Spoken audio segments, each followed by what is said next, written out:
Assalamualaikum warahmatullahi wabarakatuh. Salam sejahtera bagi kita semua. Om Swastiastu, Namo Buddhaya, salam kebajikan, Rahayu. Yang saya hormati teman saya, Bapak Rektor IPB, Bapak Arif Satria, Ibu Sekjen, Bu Suharti, yang alma maternya IPB ya Bu. PLT Dirjen Diktiristek, mitra saya Pak Nizam, ini pencetus daripada Merdeka Belajar ini, kampus Merdeka luar biasa. Dirjen Diksi Bapak Wikan Sakarinto, Ibu dan Bapak pimpinan perguruan tinggi, mitra KIP kuliah, adik-adik perwakilan mahasiswa penerima KIP kuliah, dan rekan-rekan media massa. Terima kasih sudah mengundang saya. Pertama saya ingin mengucapkan apresiasi dan selamat sebesar-besarnya kepada IPB atas semua pencapaian yang telah dicapai oleh IPB. Ini bukan hanya dari, ya menurut saya ini suatu hal yang luar biasa. Harusnya adik-adik bertepuk tangan karena Universitas IPB ini telah bukan hanya mencapai ranking-ranking dunia, tetapi implementasi daripada kampus Merdeka di IPB ini bisa dibilang dahsyat.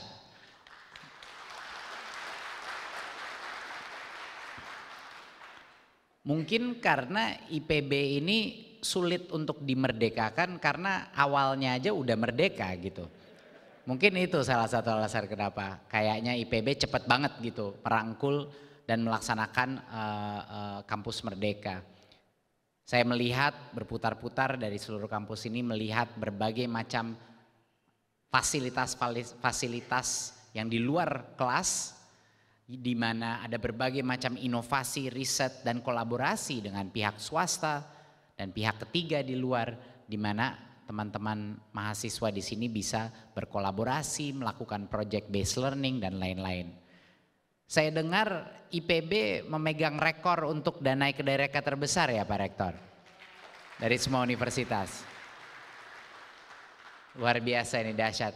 Kasihan Pak Rektor yang lain nanti nggak dapat. Jangan terlalu sukses Pak Rektor dalam menggalang dana swasta. Jadi itu program kedireka kita luar biasa. Saya kemana-mana ngelihat ini kedireka, ini kedireka, ini kedireka. Artinya kayaknya sudah terbukti bahwa insentif paling sukses pemerintah untuk partisipasi swasta kepada universitas adalah matching fund kedireka kita. Itu udah jelas, laris manis, kita akan tingkatkan tahun depan 4 kali lipat penganggarannya karena sukses. Ini merupakan hari yang sangat bahagia karena saya ingin menjelaskan sedikit dengan cara yang paling sederhana.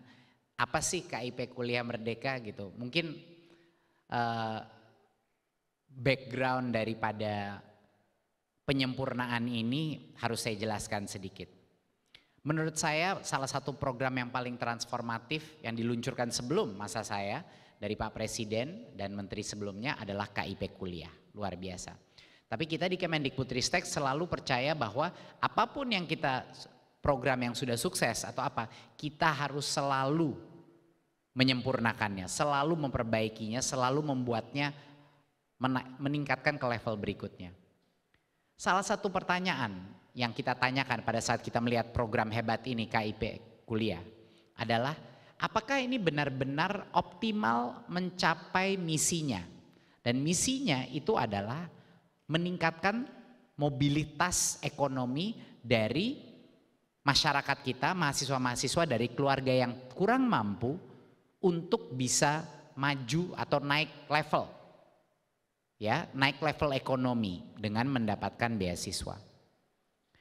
Yang kita sadari adalah kita bingung, kenapa ini anak-anak KIP kuliah sangat sedikit yang diterima di program-program akreditasi A, B, sangat sedikit diterima di dalam fakultas-fakultas yang lebih mahal dengan kualitas yang kadang-kadang lebih baik juga.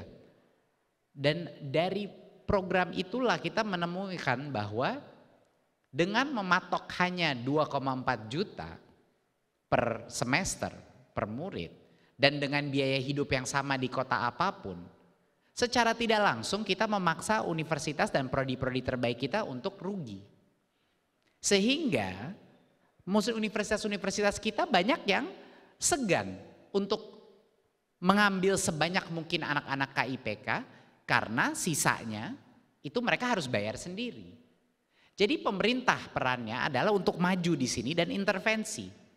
Untuk menyebut bahwa siapapun kalau Anda dari keluarga kurang mampu dan Anda diterima di dalam program sehebat apapun, semahal apapun, kita akan tanggung biaya full, itu biaya. Ya itu suatu statement, jadi kita tes, kita buat, oke kita bilang, pertama kita harus memastikan nggak ada universitas yang curang. Ada beberapa universitas yang tiba-tiba UKT-nya dinaikin untuk mendapat itu nggak boleh, kita terlalu pintar untuk itu ya.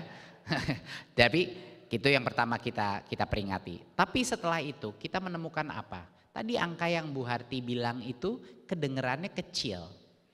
Dari dulu rasio yang prodi A itu 20%, dengan perubahan ini sekarang 23%. Tapi kalau kita hitung itu dari base absolut, kalau 20% itu 100%, itu artinya anak-anak kurang mampu yang masuk ke prodi A meningkat dari base awal 15%. Itu dalam semester pertama itu terjadi. Kedepannya kita menginginkan KIPK Merdeka ini versi kedua daripada KIPK benar-benar memenuhi misinya untuk anak-anak kurang mampu naik sosial mobilitas. Yang kita tidak inginkan adalah kita semua senang-senang bahwa banyak anak masuk kuliah, tapi giliran mereka masuk program-program yang mungkin gak semuanya berkualitas, mereka lulus dapat S1, tetapi nanti ujung-ujungnya gajinya sama lulusan SMA. Berarti siapa yang rugi dalam situasi itu? Pemerintah rugi, mahasiswanya rugi, karena dia 4 tahun tidak bekerja tapi tidak mendapatkan economic value daripada degree-nya dia. Jadi inilah yang mau kita lakukan. Pastikan setiap kali kita mengeluarkan bantuan untuk masyarakat bahwa misi awalnya itu tercapai. Bahwa dia naik kelas, dia naik banding. Itu anak yang tadinya dari keluarga miskin bisa benar-benar sukses dan bisa mendukung kampungnya dia, keluarganya dia di masa depan. Itu harapan besar daripada KIPK Merdeka.